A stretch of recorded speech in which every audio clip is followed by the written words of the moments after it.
পহেলা বৈশাখে প্রতি বছর একটা অশান্তির মধ্যে দিয়ে যাইতে হয়। যেমন ঈদের আগে দোকানদাররা একটা চাপের মধ্যে থাকে কাস্টমারদের, তেমনি একটা হাজবেন্ড বা বয়ফ্রেন্ড একটা মানসিক চাপে থাকে তার বউ বা গার্লফ্রেন্ডের কাছে।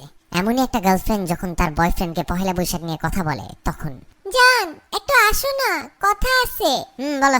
আচ্ছা বলো তো, কোন শাড়িটা সুন্দর, এইটা না ওইটা? একটা কিনলেই হয় জান, ব্যাপার না, দুইটাই তো সুন্দর। না একটা বলো, কোনটা সুন্দর, এইটা না ওইটা? দুইটাই তো সুন্দর মনে হইতেছে, এইটা একটু বেশি সুন্দর, এইটা নাও। কিন্তু আমার তো ওইটা পছন্দ হইছে, ওইটা তোমার ভালো লাগে নাই?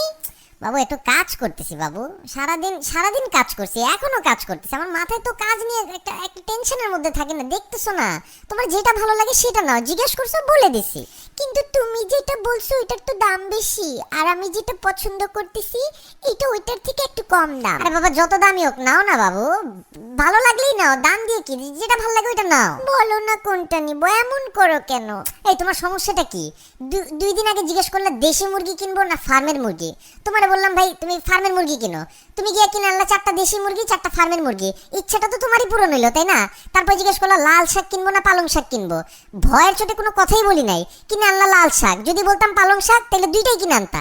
আজকে আবার শুরু করলা শাড়ি নিয়ে, পাইছোটা কি আমারে তুমি? ও মা, একটা শাড়ি কিনবো তোমার জন্য, সাজবো তোমার জন্য, একটু সুন্দর হব, একটা পয়লা বৈশাখের একটা ফিলিংস আছে না, একটা ঝাঁকানাকা আছে না, সেটাও কি জিজ্ঞেস করলে দোষ? কথা তো একটা শাড়ি পর্যন্ত লিমিট থাকতেছে না।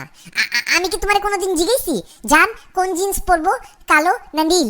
জান কোন টি শার্ট পরবো, হাফাতা না ফুলাতা? জান কোন জুতা পরবো, এইটা পরবো না ওইটা পরবো? জিজ্ঞেসি তোমারে কোনোদিন? ভালোবাসি দেখেই তো জিজ্ঞেস করি তোমাকে, এমন করো কেন? জান জিজ্ঞেস করার তো একটা লিমিট থাকে জান, তুমি তো এই লিমিটের গোষ্ঠী উদ্ধার করে ফেলছো।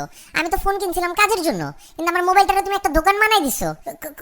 কোনোদিন যদি আমার ফোন চেক করো মনে করবা অন্য মেয়েরা পিক পাঠাইছে, ওইটা নিয়েও একটা গ্যাঞ্জাম শুরু করবা, এটা কে পাঠাইছে, এটা কবে পাঠাইছে, না আমি তো পাঠাই নাই। এত পিক পাঠাইছো তোমার নিজেরও তো মনে থাকবে না কোন পিক তুমি দিছো। আমার লাইফটারে তো একটা দোকান বাজার বানাই দিতেছো তুমি। এত সিম্পল একটা ব্যাপারকে এত বড় করতেছো তুমি। দুইটা শাড়ির কথাই তো জিজ্ঞেস করছি। তোমার কাছে সিম্পল লাগতে পারে জান, আমার কাছে তো সিম্পল লাগতেছে না। তোমার কাছে দুইটা শাড়ি, আমার কাছে তো 2 কোটি শাড়ির সমান লাগতেছে। বলতেছি এটা কেন, তুমি বলতেছো ওইটা কেন না। তখন যখন বলি ওইটা কেন, তুমি বলতেছো এইটা কেন না।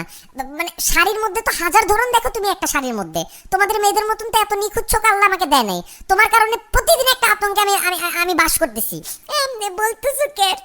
আমি কি এতই খারাপ? তোমার জন্যই তো সাজি। কিসের এত আতঙ্ক? কিসের আতঙ্ক মানে? পয়লা বৈশাখ কেবল যাইতেছে, রমজান শুরু হবে, এরপর আসবে ঈদ।